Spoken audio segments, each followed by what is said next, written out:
Chapter 17, Going for D-Day. General Erwin Rommel, Germany's brilliant desert warrior, looked at the skies and decided to take a 2-day trip home to Germany. It was his wife Lucy's 50th birthday. He had bought her a gift, shoes from Paris. He also wanted to see the Fuhrer and ask for more troops. The weather was too rough for an invasion, he said. General Eisenhower looked at the same skies and decided to go for it. The English Channel was in turmoil, but the moon was full and the tides were low. The invasion began at night when paratroopers dropped behind enemy lines. They captured bridges and lit flares to guide the gliders that followed. With all the sophisticated equipment available, it was a tiny child's toy, a snapper that made a sound like a cricket, that the paratroopers used as a signal during the night so they could find each other. Then, at daybreak, the sky filled with airplanes, wingtip to wingtip, 9,000 of them. 2 submarines raised flags to mark a landing area. The largest armada ever assembled appeared off the French coast. Landing vehicles, minesweepers, attack transports, tankers, cruisers, battleships, ocean liners, yachts, hospital ships, and puffing tugs. All the boats and ships that could be found. They made an awesome fleet 20 miles wide.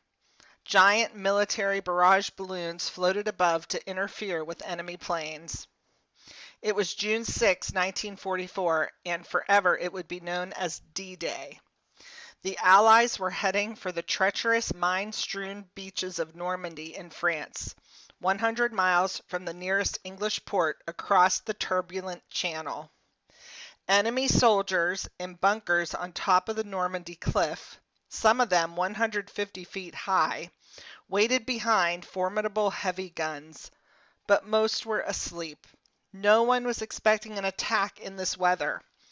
Rommel wasn't the only officer on vacation. Most of the German leaders had taken the weekend off. What happened next? The landing had been planned with the precision of a ballet. Everyone had a place and time in the drama, and at 4 of the 5 landing beaches, things went more or less on schedule. But on Omaha Beach, one of 2 beaches where Americans landed, everything seemed snafu'd. The first men ashore couldn't secure the beach. What was supposed to take minutes took hours. Of 32 tanks with collars that were supposed to keep them afloat, 27 sank in the choppy water with men inside. Allied planes sent to bomb the enemy's gun-filled bunkers went too far, missed the guns, and dropped their bombs on French cows.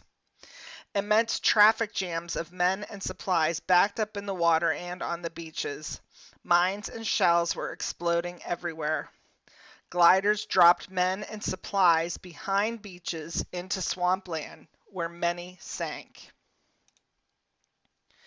General Omar Bradley on the command ship Augusta thought about calling off the landing. Then a destroyer came up in the shallow water and lobbed a shell right inside a main bunker. When other ships added their firepower, the Nazi gunners in the concrete emplacements were in big trouble. The Navy had opened a crack in the German defenses, and the Yanks were on their way. Slowly at first, but then steadily, soldiers and medical personnel began to land and head inland into the fierce guns on top of the bluffs.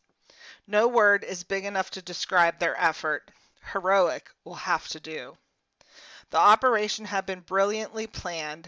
Troops and officers had trained for a year. It paid off. Equipment specially designed for this invasion worked superbly. Tanks unrolled reels of steel matting that made roadways across the sand. Other tanks with flailing chain arms detonated mines and began to make the beach safe. Some tanks carried small bridges. Naval engineers had built huge floating harbors that were towed into place. In the midst of the fighting, over the noise of battle, a British major shouted out words from Shakespeare's play Henry V about another invasion of France. We few, we happy few, we band of brothers, For he today that sheds his blood with me shall be my brother, be her near so vile. This day shall gentle his condition, and gentlemen in England now abed shall think themselves accursed they were not here, and hold their manhoods cheap while any speaks that fought with us upon St. Crispin's Day. It was D-Day, not St. Crispin's, but poets would write of this day too, of heroism and achievement and of the waste of war. It was there, seen on the beaches. They were littered with tanks and bodies and the leftovers of men's lives. Socks, Bibles, toothbrushes, diaries, mirrors, letters, first aid kits, photographs, and food rations. By nightfall, Allied troops, American, British, Canadian, Free French, and Polish, were holding French soil. We had made it. We were on our way to Berlin. For the Axis, it was the beginning of the end.